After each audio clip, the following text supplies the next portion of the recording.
UDF സർക്കാരിന്റെ ആദ്യ നയപ്രഖ്യാപനത്തിൽ വാക്പോരുമായി മുഖ്യമന്ത്രിയും പ്രതിപക്ഷ നേതാവും. നയപ്രഖ്യാപനമല്ല, നയരാഹിത്യമാണ് അവതരിപ്പിച്ചത് എന്നായിരുന്നു പ്രതിപക്ഷ നേതാവ് പിണറായി വിജയന്റെ വിമർശനം. എന്നാൽ നയരാഹിത്യം എന്നത് പ്രതിപക്ഷ നേതാവിന്റെ തോന്നലാണ് എന്നും അദ്ദേഹത്തിന്റെ നയമല്ല തങ്ങൾ നടപ്പിലാക്കുന്നത് എന്നുമായിരുന്നു മുഖ്യമന്ത്രി വി ഡി സതീശന്റെ മറുപടി.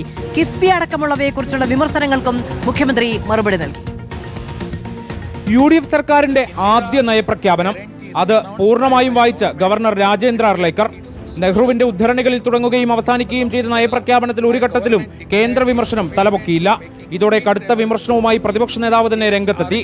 നയരാഹിത്യമെന്നായിരുന്നു നയപ്രഖ്യാപനത്തെ പ്രതിപക്ഷ നേതാവ് പിണറായി വിജയൻ വിശേഷിപ്പിച്ചതും വിമർശിച്ചതും. പ്രതീക്ഷിച്ച രീതിയിലുള്ള നയപ്രഖ്യാപനം അല്ല വന്നത് എന്താണ് കാണാൻ സാധിക്കും. കേന്ദ്ര സർക്കാർ സ്വീകരിച്ച സമീപനം, പ്രധാനമന്ത്രി നരേന്ദ്രമോദി അടക്കം സ്വീകരിക്കുന്ന സമീപനം, അതിനെക്കുറിച്ചുള്ള വിമർശനവുമില്ല. കിഫ്ബി അടക്കമുള്ളവയെക്കുറിച്ചും മുൻ സർക്കാരിന്റെ പദ്ധതികളെക്കുറിച്ചും ബ്ലൂ ഇക്കണോമിയിലെ വ്യക്തതക്കുറവിനെക്കുറിച്ചും പ്രതിപക്ഷം ചോദ്യമുയർത്തി. നയപ്രഖ്യാപനത്തിൽ കാര്യമായ നയമൊന്നുമില്ലെന്നായിരുന്നു CPIയുടെയും വിമർശനം.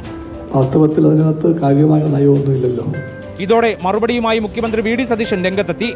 നയരാഹിത്യം പ്രതിപക്ഷ നേതാവിന്റെ തോന്നലാണെന്നും അദ്ദേഹത്തിന്റെ നയമല്ല തങ്ങൾ നടപ്പാക്കുന്നതെന്നും മുഖ്യമന്ത്രിയുടെ മറുപടി. നയരാഹിത്യം അദ്ദേഹത്തിന് തോന്നാൻ കാരണം അദ്ദേഹത്തിന്റെ നയമല്ല ഞങ്ങൾ നടപ്പാക്കുന്നത്. ഇത് പുതിയ ഗവൺമെന്റിന്റെ നയമാണ് നടപ്പാക്കുന്നത്.